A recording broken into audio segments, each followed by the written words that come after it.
You're listening to PetLifeRadio.com.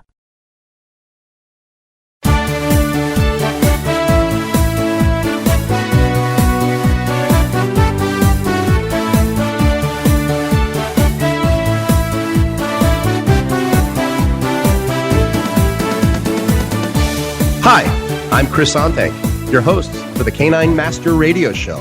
This week, we're going to talk about the service dog industry and to try to better understand the process of how you get a dog to become a service dog. What is the role these dogs play in the lives of those who depend on them? You know, another hot topic in today's news is the faking of service dogs. I can't tell you how many times I go around and I see people saying, well, I have a service dog. And I just can't believe it because I know that the people are basically just putting vests on the dogs. So we're going to talk about that. And, you know, who does it hurt when you pass off your pet as a service dog when it really isn't a service dog? What is a service dog? A service dog is trained to do a specific task, a task for a person that he or she cannot do because of a disability. Are people taking advantage of the lack of regulations in the industry in order to get their dogs to easily get onto airplanes and into restaurants and to go around with them? What are your feelings about this? What does it mean for the industry, for those who depend on service dogs for their basic independence, when people are faking their own dog? What does that do to them?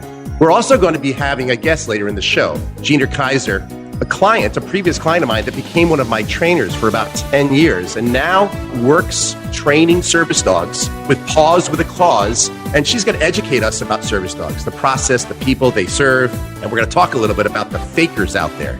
We have a lot to cover, and we're going to get started right after these messages from our sponsor. Sit. Stay. We'll be right back, right after we kibble a little with our sponsors. Put on a perfectly pawsome pet party. Having an awesome birthday or adoption day celebration for your four-legged friend? Or just want a fun excuse to throw a fun party with your friends from the dog park?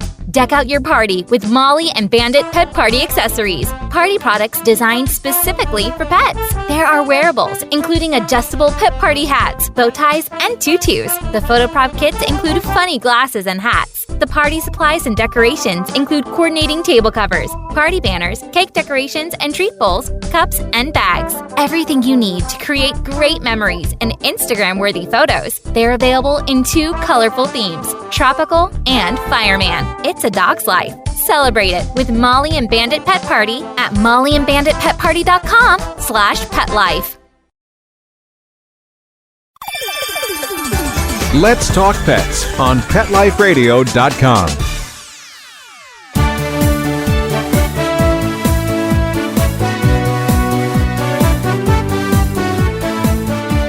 Welcome back. A service dog is a type of assistance dog specifically trained to help people who have a disability.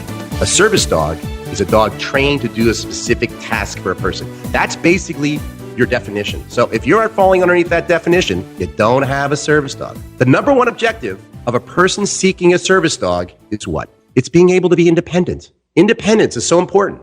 And there's people that need service dogs for, visual difficulties, hearing impairments, PTSD, which is post-traumatic stress disorder, seizure, diabetes, autism. There's a bunch of things out there that people have disabilities that may benefit from a service dog. These dogs can be trained to help in many different ways, such as, alerting people for help, alerting prior to a seizure. The dog starts to nudge you when he can smell that the seizure is coming, alerting to the changes in your glucose levels. It's amazing what dogs can do. Dogs also can open up the doors, the refrigerators, the drawers, turn off light switches, turn on light switches, pick up items, assist with mobility to help them. I've seen dogs pull people with wheelchairs. And, also to mitigate the challenges of post-traumatic stress disorder. If a person from the military is having a nightmare, dog can wake them up from that nightmare and help comfort them. But it's not comfort. It would have to be performing a specific task, remember. They also assist the hearing impaired, those with autism, and just so many more things. The service dog must be trained to perform a specific task. And I'm going to keep on saying that today because that's what it is. A service dog performs a specific task. Therapy and emotional support dogs are not considered service dogs. So many people I see who say, oh, is this a service dog? Oh, yes, I need this dog for emotional support. I have anxiety issues. That's not a service dog. If there is a difference between working in a therapy and a service dog, is there a difference? Yes, there is. Just because I have a therapy dog, it's not a service dog. If I have a working dog, it's not a therapy dog, and it's not a service dog. Those are different things. Any dog's serving as a specific purpose that requires specialized training is considered a professional working dog. So a U.S. service dog is a dog that has been certified to do specific things such as search and rescue. So these kinds of dogs, yes, they can go on airplanes. Yes, they can go in restaurants. Police dogs are U.S. service dogs. But a dog that is an emotional support dog, or a dog because you have anxiety, or a therapy dog, these are dogs that cannot go in restaurants. They cannot go on airplanes and are not considered service dogs. A livestock dog, dog that does herding, not a service dog. A sled dog who transports people and goods, they're not a service dog as well. Guard dogs protecting your property are not. Now, a U.S. service dog could also be a detection dog. So that dog may be able to go into hospitals, but they can't go into surgeons' rooms. They can't go into where operations are done, but they can go into restaurants. Military dogs, again, police dogs, yes, U.S. service dogs are able to go around. But again, the general population is not going to get access to these types of dogs unless they have a disability. So anyway, I see people come to me all the time. They say, Chris, I want to get my dogs on the airplane. I don't want to stick them down below in a crate. I want to bring my dog with me to the restaurant. It gets separation anxiety. I want to bring my dog into all the stores and food stores, grocery stores. And I'm going to go get my dog, become a therapy dog. I'm going to go get him certified in therapy work. Problem is that legally, that dog is really not allowed to go into restaurants. He's not allowed to go into every store that doesn't allow dogs. If your dog does not perform a specific task, people, that's the deal. So a therapy dog is just trained to provide comfort and affection and entertain people in nursing homes and hospitals and, prisons and schools. They also get into retirement homes as well. Therapy dogs are great, and they definitely perform a service, but they're not a service dog.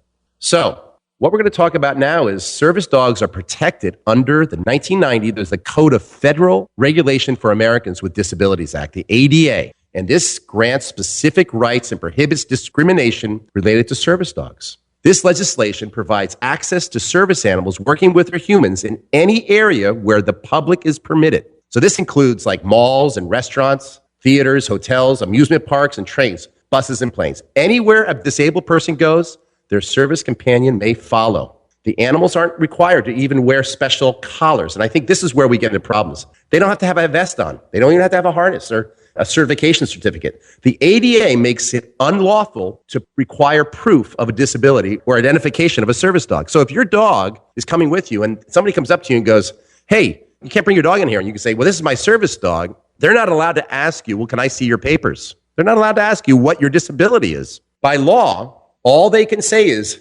your dog required because of a disability? So that's here. It's really specific to the questions that they can ask you. Is the dog required because of a disability? And you can say yes or no. Yes, it is. And then the person in the store or the restaurant can say, what task or service has the dog been trained to do? Now, that may give you a little bit of insight. Well, my dog, his task, he's been trained to nudge me when a seizure is coming on, something like that. But, you can't ask a lot of questions. A dog owner's answer to these two questions must be taken at face value. There's no proof that's needed. If a service dog is out of control and exhibits behavior like it's getting aggressive and starts to threaten people and people and the customers are getting upset, the law allows the business to ask the owner to remove the dog from the premises. That's it. As long as they still try to provide their service. For example, with, they have like takeout. Here, listen, I'm sorry, your dog is becoming misbehaved in the restaurant. Why don't we get you some food to go? They can do that. Otherwise, a business can risk accusations of discrimination, as well as charges, fines, and even lawsuits. So it's now time to take a quick break for our sponsors, and I'll be right back on Canine Master Radio. Sit, stay. We'll be right back after a short pause. Well, 4 to be exact. Does your dog itch, scratch, stink, or shed like crazy? Come to Dynovite for help. Order a 90-day supply of Dynovite. Dynovite is nutrition. Pick up 2 bottles of Lico Chops. Get the 3rd bottle free. New improved Lico Chops with omega-3, omega-6, vitamin E. And now, 6 extra direct-fed microbials. Even better for the digestive tract and immune system. Try Lico Chops. Buy 2, get 1 free. At Dynovite.com. DINOVITE.com. Let's talk pets. Let's talk pets On Pet Life Radio. Pet Life Radio. PetLifeRadio.com.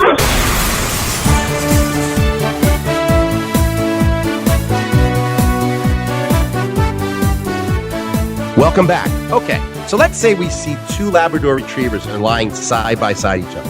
And one has over 600 hours of training for specific tasks. And he wears a service vest, and legitimately, he has earned it. And then there's a Labrador sitting right next to him or lying down next to him who is a nice lab, lying down there nice and quietly. And this person has gone online and purchased a vest with fake numbers saying this is a service dog. So what's the difference? In the public, there's really no difference. In the world of tasks that can be performed, this is the only difference. The only difference is what can the dogs truly do? How have they been trained? So if I'm sitting here looking at two labs and they both have vests on, in the public eye, there's really no difference between these two dogs. So here lies the problem. Since no certification is required and the businesses are really limited to the kind of questions that they can ask, many people are taking advantage of this because there's a loophole in the ADA and claiming that they're dogs and service dogs when they're not. Many people are saying this is a service dog when it's really not. I mean, this is amazing to me. How can people get away with this? But they are. And it's just so wrong. Fake service dogs have become such a problem. And you know what they're doing? They're giving real service dogs a bad name, because these dogs aren't trained like real service dogs. These dogs, are giving service dogs a bad name. And I see this over and over and over again. People are bringing their dogs in. They're not well behaved. Maybe they defecate in the restaurant. Maybe they become aggressive when the waiter bends over them. Maybe they become aggressive towards children. And people are saying, well, that was a service dog. Maybe we shouldn't allow service dogs at all. And, the problem is that this can really affect the people that really need them. The people that really need to gain access to environments, restaurants, and on airplanes, is your dog can really mess these people's lives up and really make a real difference between people who really need service dogs and people that really don't. So what can we do about this? The law needs to be revised as far as I'm concerned. It needs to reflect the support of the specific ADA criteria for certification of service dogs. In other words, we need to figure out how we can differentiate between the fakers and the real ones. So several states, such as Florida, are now making it a crime to have a fake service dog, punishable by fines and even jail time. I love this. Who does the certification really matter to? Well, it only really matters to the person with a disability wanting to do the best they can with the situation that they have to assist them and maintain their independence, and that's what really matters. It costs between $20,000 to $50,000 to raise and train a service dog. It takes, many, many, many hours with highly trained trainers, professionals, to work with these dogs to get them ready to go out into the environment and to be a dependable service dog. So, all the service dogs must be house trained and they must know basic obedience commands, but they are also required. There are like 10 basic specialty commands they are taught. I don't know, like nudging you if the phone rings, if you're deaf, or jumping on you if there's a smoke detector and waking you up. There's like 10 different things that they need to know. After this, the dogs are taught to do specific things. But, it's amazing the amount of training. It takes upwards of like 600 hours of training to accomplish this. So when looking for a legitimate service for someone with a disability, I have a son who is deaf. And I have also been working recently with a woman who is deaf, working with a dog to become a service dog. And it's amazing. It's taken me almost a year on and off to work with these dogs. And I see the service that this dog does for this woman. I look at my son and I say, boy, wouldn't it be great if my son could have a dog nudge him if there was a fire in the house? Because smoke alarms are not going to be heard by a child. My son doesn't hear the phone ring. My son doesn't see a car coming from behind him when he's riding a bike or he's walking down the street. This is the kind of situation where service dog would be very, very helpful. What I would recommend is that you go to find a certified trainer, and they need to be assistant dogs trainers, and they need to be associated with the ADI in some way. That you can go to www.assistancedogsinternational.org, and that should get you where you need to be. The trainers there are credentialed through the yin yang, and they go through rigorous training themselves to learn how to train the dogs for the service industry. And so I recommend doing that. Organizations such as Paws with a Cause, they receive donations to help defray the cost of these dogs. And a lot of times these dogs don't even cost the owner anything. They're actually given to the person with the disability, which I think is amazing. So we have more resources for you online on our website, caninemaster.com. You can take a look at that. I now like to introduce you to Gina Kaiser. As I said, a longtime friend of mine who worked with me for years and a trainer who now works with Paws with a Cause. And she's joining us today. Welcome, Gina. How are you? Good. It's Chris. Chris, how are you? I'm doing great. How's it down there in Florida? Nice and warm? Oh, my God, the weather's gorgeous. You're so lucky. Our It's starting to get fall cold is up. low 80s. It's gorgeous here. Well, Gina, today on the show, we're talking about service dogs, and I'm really happy to have you on the show. And I really want you to tell me a little bit about Paws with a Cause and what you're doing there with them. Well, Paws with a Cause is a nonprofit organization that provides service dogs to those with disabilities to assist them with their activities of daily living and foster their independence. They're completely nonprofit. It's nonprofit. So I was talking about this a little earlier. So basically, the dogs don't cost anything to the beneficiary. Is that correct? That is correct. Wow, that's amazing. So what's the general value of a dog? That, the amount of training, how many hours does a dog go through when you're... It varies. It depends. It depends on the tasks the dogs need to do. We don't cookie cutter train the dogs. They are trained specifically for the tasks that are needed. So we custom train the dogs. So it depends on how many tasks the dog needs to do. If I have a very highly disabled client, that dog's going to have to do more tasks than, another dog where maybe the client has good upper body function. So it just depends. The hours of training just depends on what tasks, how many tasks needs to be done, how fast the dog learns, that kind of stuff. Are we talking hundreds of hours, 1,000 hours? I would say hundreds. Wow, that's amazing. And when do you start these dogs? Do you start them as little puppies, or do you get them older? Well, at 8 weeks old, they go to their puppy raisers, and those puppy raisers just socialize them, bringing them everywhere, exposing them to all kinds of places, people, sights, sounds, and, plus all the normal puppy stuff, housebreaking and all that stuff. And then they come into headquarters at about 18 months old where they have their formal training. And there are three phases. Paws has 3 phases of training, and they go through those phases till they finish. So when you get the dogs at 18 months, are you testing these dogs? I mean, obviously some dogs aren't allowed into the system, I would assume. Well, this is how it works. These dogs are temperament tested first, and no donor dollars are used at all for their testing. The temperament tests them. Once they pass their temperament test up at headquarters, they make sure the dog has the qualities we want. We want the qualities that they're confident, they're not vicious in any way, they have a strong willingness to learn, they have a very strong work ethic, because we need a dog that is going to keep trying at the task. For instance, if I had a client, she spilled everything out of her pocketbook, and the dog had to retrieve like 25 objects. The dog can't retrieve 5 and say, okay, that's enough. So we need a strong work ethic, a real good willingness to learn, and a real confident dog. Those are the traits we look for. So all that's done at headquarters, and then when they come into headquarters in Michigan at 18 months, I'm a field rep. I do the needs assessment, which tells us how to place the dog and what kind of dog we need, what tasks the dog needs to do. And if I can walk you through that, what we do is I do this long interview. It's videotaped. And in that interview, I see what the person needs, what tasks they need to do. During that interview, I want to know about their lifestyle, where they go, what they do, if there are any specific places they go the dog needs to be trained for.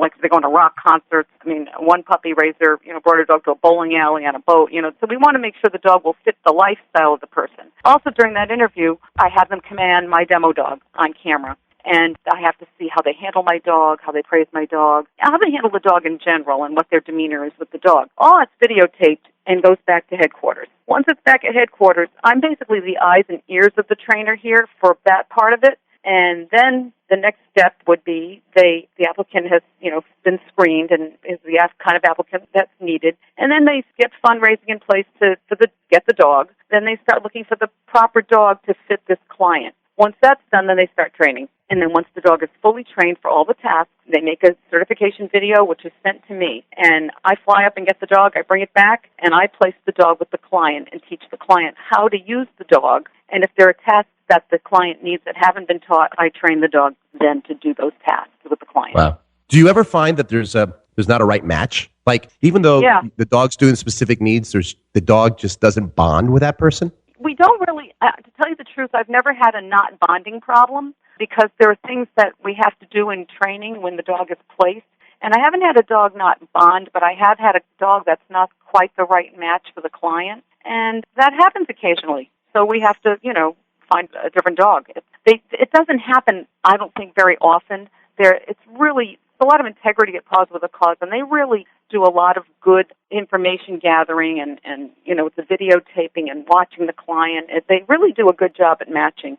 No, that's great. That's great. Do you ever have somebody who just really isn't into dogs that much, and maybe it's their first dog? I haven't had that. I have had, people where it's their first dog. But, a lot of these clients we have either have had a traumatic accident, that has caused it, or, well, some have been since birth, but they've had dogs around them, and then they are seeking out. These clients are seeking out a service dog. So I can't imagine that. I mean, by the time, it must just give them so much more independence. I mean, they must be thrilled, I would think, most of them. It's amazing. I got to tell you, I had a client with quadriplegia, and she had a healthcare worker come in the morning, get her out of bed, shower her, give her her meal, and left. And she was with that dog was her help for the rest of the day. And then at night, the healthcare worker would come back, get her fed, put her in her bed, and that was it. She was with the dog all night, and the dog tended to her needs. She wouldn't be able to live alone otherwise. She lived alone. What does it cost, pause the cause, what does it cost them per dog, approximately? Well, the cost is about $30,000. $30,000. Yeah. Well, that's amazing. And then you get these people, and this is something we were talking about earlier, who fake that they have a service dog. And this is really just driving me nuts. Recently I heard about, the airlines are now only allowing so many service dogs per flight. So if you have a really legitimate service dog and then somebody who's cheating them, they may not be able to get on the flight. Actually, I believe it's so many dogs. They don't specify service dogs because, of course, you can't bring a dog in a carrier on a plane. So it doesn't, the little dogs can fit under the seat. So I believe they only allow so many dogs per flight. And if you fake, you have a service dog and they let the dog on, they can't get on the flight. Yeah, you might be right, it's Chris. amazing. It might be so many service dogs per flight. I'm not sure about that. I do know there's a... Well, maybe you're right. I may have gotten that wrong. I don't know. I just know that there are so many dogs per flight, and you might be right about that. I know there's so many dogs, and if they take up those spaces, when I used to fly with my U.S. service dog, Sadie, they would always put me where there was leg room so that the dog could lie down because they didn't want the dogs up on the chair. So they would... Oh, no. The dogs cannot be on the seat. They have to be on the floor. That's right. So the thing that I was saying was that there's only so many of those bunk, sort of those, where there is space in front of you where the dog can lie down. Maybe since you've had Sadie, maybe things have changed because I know now, I've flown with service dogs a lot when I take them back and forth from headquarters, and they have to go under a seat, and my 75-pound lab could curl up in a seat, and we were in the middle seat of three with three people, all three, seats taken. So they don't have to have a bulkhead. They can sit anywhere in the plane. Oh, that's great. They are trained to do that. The only law I know of is if there is an empty seat on the plane somewhere, it should be put next to me so the dog has more room. But if there's no other extra seat, the service dog must be under the seat. Can't believe he fit. 70-pound dog, he fit under there. That's amazing. Well, I only flew a few times with Sadie, and they always put me in the bulkhead right there so I could lie her down on the ground. Yeah, they try to, but they can't always. And these dogs are trained to sit anywhere in the plane and fly. So you do see these people faking their service dogs. Doesn't that infuriate you, Gina? Yeah, and it does. And I've started confronting people. I'll just go up to them and say, when I know it's not a service dog, it's like a papillon, and the person isn't, is obviously can hear because they speak to me. I say hello to them, and I know they can hear, so it's not a hearing alerting dog, and they have no disability I can see. And I'll say, "Oh, you have a service dog. Who's your certifying organization?" And most of the time they'll say, I'm a field rep within the service dog organization. Who certifies your dog? And they're like, Of course, everybody's petting the dog, and the dog's not behaving nicely. That is the huge giveaway. And everybody's petting the dog. Right, and the dog's not behaving well, pulling on the leash. And that's my bigger cue than whether the person, because there are disabilities that are not evident or obvious. So the big thing is the dog's not behaving well. And I'll say, how often do you have to recertify your dog? I don't know, because pause with a cause. Our dogs must recertify every 2 years, and to make sure they're working well and they're working well in public and working well for the client. And is that an ADA? Is that an ADA requirement, or is that just pause of the cause? That's just pause of cause. So what is the ADA requirement? Isn't that where we find the problems? Is that where the lacks? I don't know. Not necessarily. The American with Disability Act, I don't know what I think that's about how the accessibility of disabled people and I see. The ADI, the Assistance Dog International, they have certain criteria and that's who Pause with the Cause is affiliated. I shouldn't say affiliated with, but they follow their guidelines and we. So is there, with the ADI, is there a certain, you have to certify your dog every so often, recertify? I don't know. I don't know. I'd have to defer to Pause for that information. I just know that Pause, as a field rep, I have to recertify dogs every 2 years. Trainers have to recertify every 3. So why does the ADI, or the ADA, I guess, not require you to walk around with a certificate that tells you have a certified service dog? Well, I am provided that by PAWS. Both my dogs, my demo dogs, and all my client dogs have an ID, with the law behind it. So my dogs have that, and when I fly, I have to show it, just like I show an ID for, to get on a plane. So my dogs carry that with them in their capes, but there is no governmental certifying requirement. There's the law, the actual law, which the ADI doesn't have any, right to make laws. Only the government can do that. There is no law saying. So how do we get this law passed? How do we get these fake service dogs? I guess through lawmakers. It would have to be through governmental agencies.